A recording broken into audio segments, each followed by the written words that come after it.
কম বেশি প্রায় প্রত্যেক দিনের ক্লিনিকেই এমন কিছু পেশেন্ট আসেন যারা বলেন, ডাক্তারবাবু আমার না ডাস্ট অ্যালার্জির ধাত রয়েছে এবং আমি এই ডাস্ট অ্যালার্জির সমস্যাতে ভীষণ রকম নাস্তানাবুদ বা কাহিল।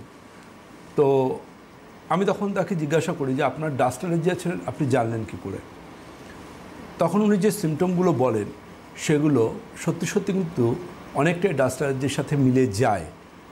ডাস্ট অ্যালার্জি কথাটার সাথে আমরা কিন্তু ভীষণ রকম ভাবে জড়িত, আমরা ভীষণ রকম পরিচিত শব্দ। এটা আমাদের কাছে এমন নয় যে কোনো নতুন শব্দ, কিন্তু আলটিমেটলি ভাবতে হবে এই ডাস্ট অ্যালার্জিটা কী। দেখুন আপনি ধোঁয়া, ধুলো, পলিউশন এগুলো যেমন ডাস্ট অ্যালার্জি, কিন্তু ডাস্ট অ্যালার্জির অন্যতম আরেকটা জায়গা থাকে কিন্তু মাইটস। MITES। এই মাইটস কি লক্ষ্য করে দেখবেন, আমি আমার এই ফোন ইন লাইভ প্রোগ্রামগুলোতে একটা জিনিস সবসময় বলি যে বাড়িকে পরিষ্কার করুন, রাখুন। বাড়িকে এতটা পরিষ্কার রাখবেন যেখানে একটা শিশুও যাতে মাটিতে হামাগুড়ি দিতে পারে এবং বাচ্চাদের প্রবণতাকে মুখে হাত দেওয়া। একটা বাচ্চারা তো অসুখ বিসুখ ভোগে কেন? তার কারণ একটাই, আমরা তাদের ন্যূনতম স্বাস্থ্যবিধি শেখাই না। মাটিতে তো বাচ্চা হামাগুড়ি দেবেই, কিন্তু হামাগুড়ি দেওয়ার সাথে সাথে সে হাতটা মুখে দিচ্ছে। খুব ছোট বাচ্চা হলে আটকানো মুশকিল, কিন্তু একটু বড় হলে মা তাদের এই জিনিসটা অ্যালার্ট করেন, শেখান মুখে হাত দিতে নেই। কিন্তু আলটিমেটলি দেখবেন আমরা ভীষণ গুরুত্ব দিই যে এমন একটা ফ্লোর ক্লিনার ইউজ করুন যে ফ্লোর ক্লিনারটা সত্যি সত্যি জীবাণুকে ওখান থেকে সরাতে বদ্ধপরিকর থাকবে। বিজ্ঞাপনে জীবাণু সরানো নয়, অ্যাকচুয়াল জীবাণু সরাতে বদ্ধপরিকর থাকবে।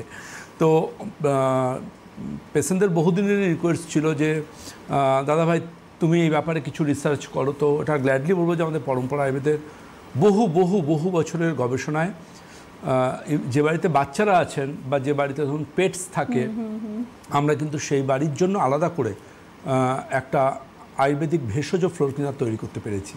এসে গেছে কি? একদমই সেটা এসে গেছে এবং সেটা অবশ্যই এক্সপার্ট টিমে যোগাযোগ করলে বা ওয়েবসাইটে যোগাযোগ করলে তারা এটা কালেক্ট করতে পারবেন। এটা কিন্তু একটা খুব গুরুত্বপূর্ণ একটা বহু বছরের মানুষের অনুরোধ ছিল বাড়িকে জীবাণুমুক্ত রাখবার জন্য।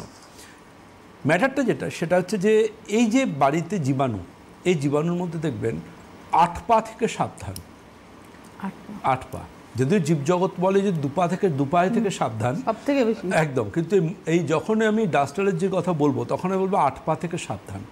8 পা বলতে মাকড়সার গোত্রীয় যে সমস্ত জিনিসপত্রগুলো আছে, এমন ক্ষুদ্রাতি ক্ষুদ্র এমন জীবাণু যেগুলোকে খালি চোখে দেখা যায় না, সেই সমস্ত জীবাণুর যখন কোনো কারণে মারা যায় তাদের দেহাংশ, এমনকি সেই ধরনের জীবাণুর ধরুন পটি থেকে এমনকি শুরু করে কোনো মাকড়সা মারা গেল, সেই মরে যাওয়া মাকড়সাটা কিংবা কোনো আরশোলা মারা গেল, সেই মরে যাওয়া আরশোলাটা যখন ড্রাই হয়ে গেল, ওইটাও কিন্তু জেনে রাখুন মারাত্মক রকম একটা অ্যালার্জেন।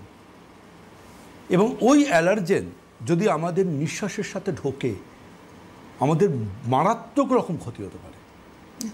কারণ আমাদের ইমিউন সিস্টেম সেটাকে কিন্তু একটা ভাইরাস বা ব্যাকটেরিয়ার মতোই কিন্তু ট্রিট করবে। পেশেন্টরা ঘুম থেকে উঠে এই ধরনের পেশেন্টরা বলবেন কিন্তু যে আমার না ডাক্তারবাবু ঘুম থেকে ওঠার সময় খুব হাঁচি হয়, আমার নাক চুলকোয়, আমার চোখের এই কোণগুলো চুলকোয় যেখানে পিছুটি হয়, আমার মুখের ভেতর গলা চুলকোয়। এবং এই পেশেন্টরা এটাও বলবেন যে আমার এই সমস্যাটা হওয়ার সময় কন্টিনিউ হাঁচি হয়, কন্টিনিউ 5টা 10টা 15টা হাঁচি হয়ে চলে। এবং যখন হাঁচি হয় তখন নাক দিয়ে অঝরে জল পড়ে, অঝরে। এবং এই সমস্যাটা যদি সঠিক ট্রিটমেন্ট না হয় পেশেন্টরা কিন্তু এটাও কমপ্লেন করতে পারেন যে ডাক্তারবাবু আমার কিন্তু এই সমস্যাটা জন্য যেদিন হয় সেদিনকে মাঝরাত্রে নিঃশ্বাসের সাঁই আওয়াজ হয়। তার মানে জিনিসটা ক্রমশ কিন্তু অ্যাজমার দিকেও কনভার্ট হতে পারে যদি সঠিক ট্রিটমেন্ট না হয়। আপনি অনেকে প্রশ্নও করেন আপনার কি হাঁচি হয়, আপনার কি চোখ চুলকোয়, এই প্রশ্নগুলো আপনি দেখেছি করেন। একদমই তাই। আর কি কি থাকতে পারে এর সাথে আসবো আলোচনায়, তার আগে আজকের প্রথম ফোন।